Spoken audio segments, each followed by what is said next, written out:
नमस्कार, आप देख रहे हैं इंडिया टीवी। मैं हूं पंकज भार्गव। टॉप 20 रिपोर्टर की शुरुआत बड़ी खबर से। सिक्किम बॉर्डर पर भारत और चीन की सेनाएं आमने सामने हैं, लेकिन जर्मनी में आज जब चीनी राष्ट्रपति और पीएम मोदी आमने सामने आए तो एक दूसरे की तारीफ की।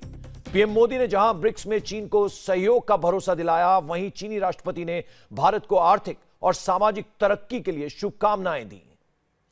मनीष झा हमारे संवाददाता इस वक्त हमारे साथ जुड़ रहे हैं। मनीष, जब आमने सामने हुए राष्ट्रपति और प्रधानमंत्री मोदी, तो क्या कुछ बातचीत हुई, किस तरह का भरोसा दिलाया गया एक दूसरे को? देखिए, जब दोनों नेता एक दूसरे के आमने सामने हुए, खास करके जब प्रधानमंत्री ने अपनी बात रखनी शुरू की, उसमें प्रधानमंत्री ने कहा कि जो चीन के राष्ट्रपति के नेतृत्व में इस बार ब्रिक्स का सम्मेलन चीन में होना है, उसके लिए भारत पूरी तरह से सहयोग करेगा। साथ ही चीन के राष्ट्रपति के नेतृत्व क्षमता की भी प्रधानमंत्री ने दिल खोलकर तारीफ की। वहीं दूसरी तरफ चीन के राष्ट्रपति ने भी भारत के आतंकवाद के खिलाफ लड़ाई को लेकर सराहना किया। साथ ही ये भी कहा कि अभी भारत का नेतृत्व ने जो सामाजिक और आर्थिक क्षेत्र में प्रगति की है, जो सफलता पाई है, उसके लिए हम उन्हें बधाई देते हैं और भारत को आगे भी सफलता मिले, इसकी कामना करते हैं। तो इस तरह का शब्दों का एक दूसरे के प्रति तारीफों के कहे कि पुल बांधे गए दोनों नेताओं के द्वारा।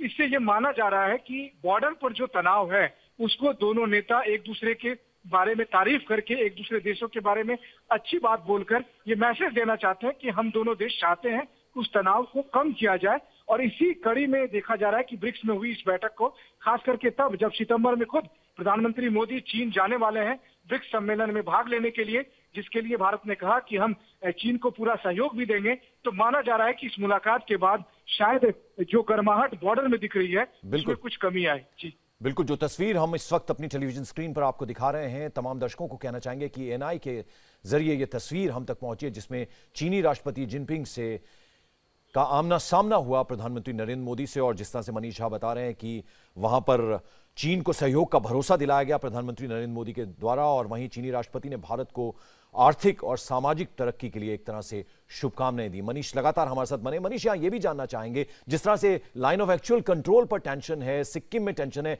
क्या ये उम्मीद की जा सकती थी कि इस बारे में भी प्रधानमंत्री जिक्र कर सकते हैं, कुछ बात कर सकते हैं शी जिनपिंग से? देखिए, सबसे दिलचस्प बात यह थी कि चीन ने पहले ही कहा था कि हम कोई भी बातचीत तभी करेंगे जबकि भारत अपनी पोजीशन से पीछे हटकर पहले वाली पोजीशन पर चले जाए। तो ये माना जा रहा था कि खास करके सीमा विवाद पर अभी तुरंत तो बातचीत नहीं हो पाएगी, लेकिन अगर दोनों नेता मिलेंगे, इनके बीच अनौपचारिक बातचीत होगी और अगर दोनों नेता आगे अपने रिश्ते को और मजबूत करने का संकल्प लेंगे, तो निश्चित तौर पर दोनों देशों की सेना के लिए एक तरह का मैसेज भी होगा।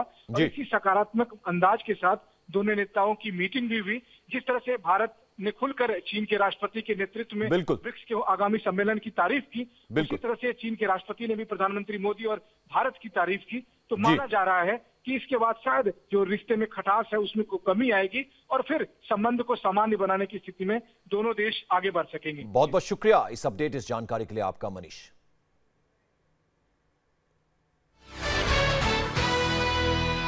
और ब्रिक्स सम्मेलन में आज पीएम मोदी और चीन के राष्ट्रपति शी जिनपिंग ने एक दूसरे की जमकर तारीफ की, सहयोग का भरोसा दिया। चीन के राष्ट्रपति शी जिनपिंग ने आतंकवाद के मुद्दे पर भारत के रुख की सराहना की। चीनी राष्ट्रपति ने सामाजिक और आर्थिक क्षेत्र में भारत की कामयाबी की भी कामना की। चीन इस बार ब्रिक्स का अध्यक्ष है। पीएम मोदी ने अपने शुरुआती भाषण में भरोसा दिया कि शी जिनपिंग ब्रिक्स की भलाई के लिए जो कदम उठाएंगे, भारत उनका साथ देगा। राष्ट्रपति शी की अध्यक्षता में ब्रिक्स की गतिशीलता तथा पॉजिटिव मोमेंटम ने हमारे आपसी सहयोग को और भी गहरा किया है। अंत में मैं राष्ट्रपति श्री जिनपिंग को आने वाली 9वीं ब्रिक्स समिट के लिए बहुत बहुत शुभकामनाएं देता हूं तथा भारत की तरफ से उनको मैं पूर्ण समर्थन देता हूं। बहुत बहुत धन्यवाद। पेरिस एग्रीमेंट के अंतर्गत सहमति को इंप्लीमेंट करना अनिवार्य है। भारत क्लाइमेट एग्रीमेंट को लेटर तथा स्पिरिट में इंप्लीमेंट करेगा।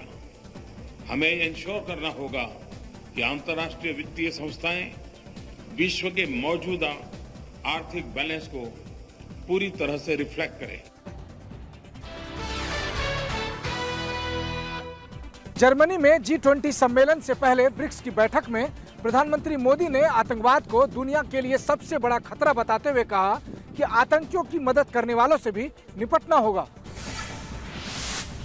जर्मनी के हैम्बर्ग में G20 सम्मेलन से पहले ब्रिक्स देशों के नेताओं की बैठक हो रही है। पीएम मोदी ने शुरुआती भाषण दिया और किसी देश का नाम लिए बिना साफ कहा कि आतंकियों को पालने वाले देशों पर तो कार्रवाई होनी ही चाहिए। उन देशों पर भी एक्शन होना चाहिए जो इन्हें समर्थन देते हैं। आतंकवाद का पश्चिम एशिया में फैलाव एशियाई तथा यूरोपीय समाजों की सुरक्षा को इससे खतरा तथा अफगानिस्तान पर इसका बढ़ता प्रकोप एक गंभीर संकट है। गल्फ तथा पश्चिम एशिया में तथा नॉर्थ कोरिया को लेकर पूर्वी एशिया में बढ़ती हुई जियोपॉलिटिकल टेंशन चिंता का विषय है। Terrorist franchise, terrorist financing, safe haven तथा उनके स्पॉन्सर्स के विरुद्ध G20 देशों को एकजुट होकर सुदृढ़ तथा सशक्त कार्रवाई करनी होगी। वैश्विक आर्थिक ग्रोथ में सुधार नजर आ रहा है। भारत की स्वयं की अर्थव्यवस्था तेजी से आगे बढ़ रही है। इस वर्ष जीडीपी ग्रोथ 7% से अधिक होने की संभावना है।